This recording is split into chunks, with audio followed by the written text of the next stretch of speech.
Hello and welcome back to Sheets Magic.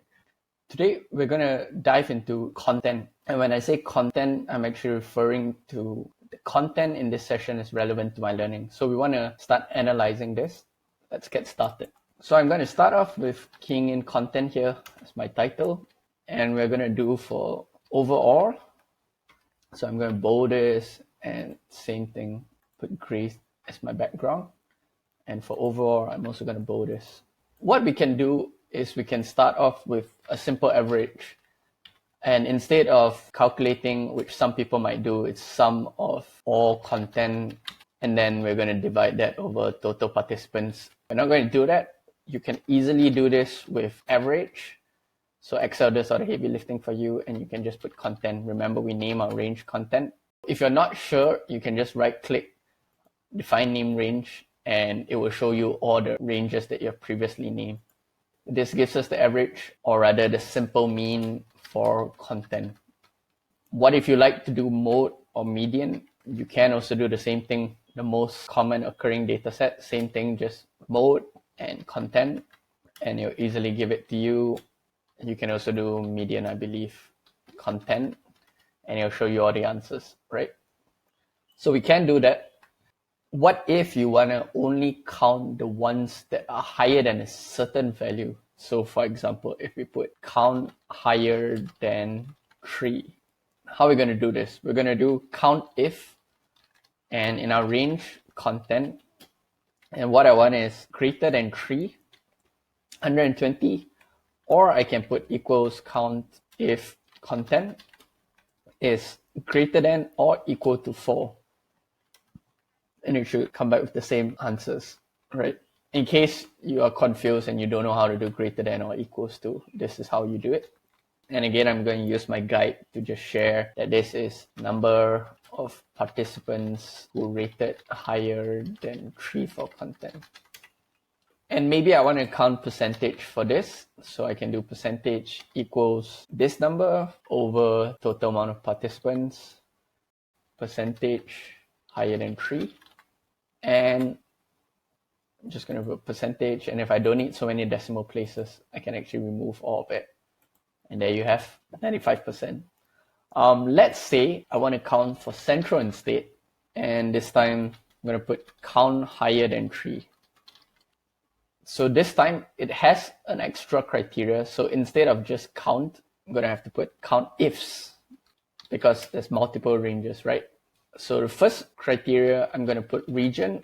And for my region, remember we want to do dynamic referencing. So we just click on this and I'll lock this just in case I want to drag this around and I want to keep it at central. If I drag it down, it will permanently stay at this reference cell, which is A13 central, by putting the dollar signs in front of A and 13.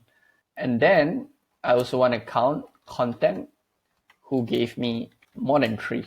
So now I have 2 ranges and 2 criteria. That's how countifs work.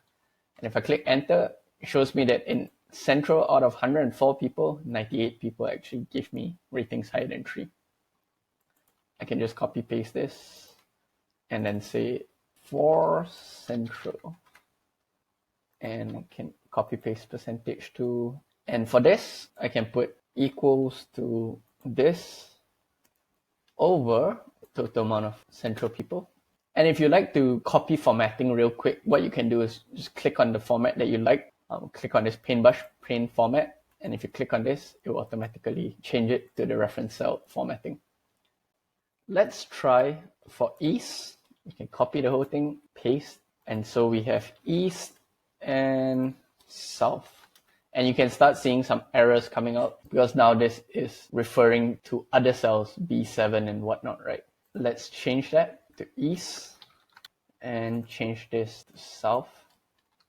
So I would like to encourage you to pause the video at this point and start counting how do you get east and south numbers right. And then once you're done, you can come back and I'll show you how it's done.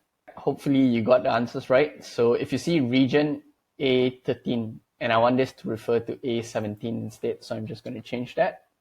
That will show me 11, and 11 out of 11, therefore I should get 100%. So if I see this is actually referring to east, and same thing with this, I want this to refer to cell 21, and then this to B5.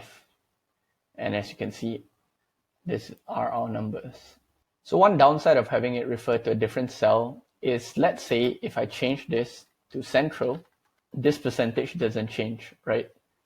The problem with that is now this has become static data, and I would like this to also update accordingly, right? So what I can do now is I'm going to nest the formula within this cell.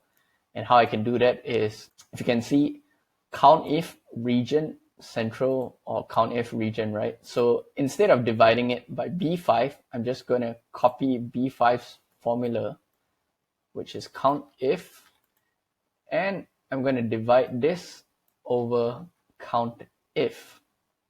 And if I do that, what happens is, hold on a minute, I need to refer this to A21, which is referring to south. As you can see, it's highlighted in the same colors, and I'm going to lock this. So therefore, I have this locked to south. And if I change this to central, you see it starts generating the numbers that are same. And the reason why I would do nesting for formulas is just in case someone accidentally deletes this. So I'll show you an example, right? If someone accidentally deletes central, this will now become an error because the reference doesn't exist anymore. But if I delete south and I put south here, this will still auto-calculate south because it refers back to this cell instead of the numbers on top. So this way it's a safer way. But if you would like to do nesting, I would encourage you to build all your formulas separate just to test it out. So you do the countif region and make sure that it's the right thing before you nest it in. I'm going to nest this formula again, and how I can do that is, if I look at south, I'm going to copy paste this formula. What you can do is Ctrl+C on your keyboard and escape. And instead of B20, I'm going to put in the entire formula, which is countif region yada yada. Everything refers back to this A19 and nothing else. And with this, if I accidentally delete this cell on top, it doesn't go away. Alright? While if you do this for east, because this is a reference cell, now the reference is missing. And therefore, this is the reason why we try to nest everything together. That way we won't lose any information. And so if you use this formula for the rest, you'll realize that this actually puts you in a safer formula region. And then everything refers back to the same cell. So later when we manipulate this, we can change this to central, we can change this to east, and it will all change. And in fact, now all these data points are actually not necessary anymore.